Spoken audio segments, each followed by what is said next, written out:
এখানে আমাদের স্থানীয় জাতের বীজ যেটা আমন ধান বলে, সেই আমন ধানের বীজ এখানে আনিছি আমরা 110 জাতের।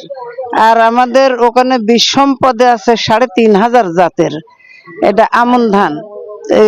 এই আমন ধানের ভাত খাইতে পিঠা, ভাত পিঠা, খই, মুড়ি, তারপরে আপনার চিড়া, এগুলি মোটা ধানগুলি, যেটা মোটা ধান দেখছেন মোটা ধানের হয়।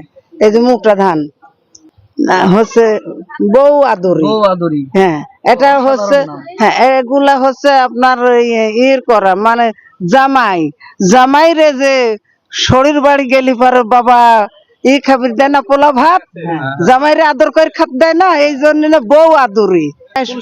তুলসী মালা, এটা পায়েস পোলোয়া খাইতে অনেক সুস্বাদ লাগে। এটা চালটা হচ্ছে মিষ্টি, আবার এটারও পোলা ভাত